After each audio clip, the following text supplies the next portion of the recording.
كراميلا بتحب مكتبة اسكندرية. هي وصاحبتها مريومة متعودين يروحوا المكتبة على طول، عشان في المكتبة بيعملوا نشاطات كتيرة قوي مسلية ومفيدة، وعشان كمان بيقضوا وقت جميل قوي مع صحابهم.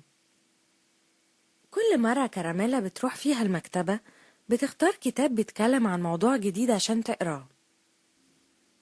في مرة اختارت كتاب بيتكلم عن الورود والأشجار، وفي مرة تانية اختارت كتاب بيتكلم عن الحيوانات المفترسة والحيوانات الأليفة. النهاردة كراميلا قررت تقرأ عن المحيطات والبحار، وكانت عايزة تعرف ايه الفرق بينهم.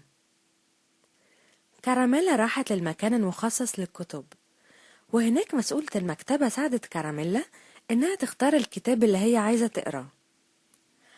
كراميلا شكرت مسؤولة المكتبة وقعدت تقرا الكتاب في المكان المخصص للقراية. كراميلا قعدت تقرا بهدوء من غير ما تعلي صوتها ولا تعمل دوشة، عشان ما تضايقش حد بيقرا جنبها.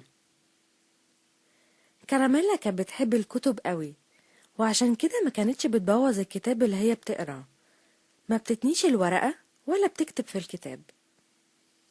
وبعد ما بتخلص قراية بتروح ترجع الكتاب في المكان المخصص للكتب عشان حد تاني يقراه ويستفاد منه. كراميلا اتعلمت في المكتبة ازاي تستخدم الكمبيوتر، كانت متعودة تقرا عليه قصص ومعلومات مفيدة، وكمان كانت بتلعب عليه ألعاب مسلية ولذيذة.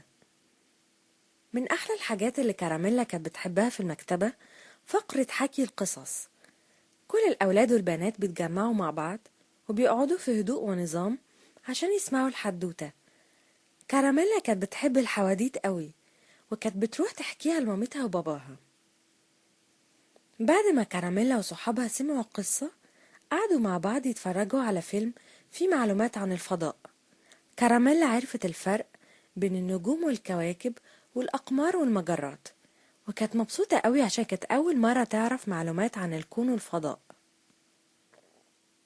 مريومة وكراميلا عجبهم الفيلم قوي، وبعدها راحوا مع صحابهم عشان يتفرجوا على مسرح العرايس. مريومة كانت فاكرة ان الأنشطة بتاعت النهاردة خلصت. كراميلا قالت لها لأ يا مريومة، احنا لسه هنروح نرسم ونلون.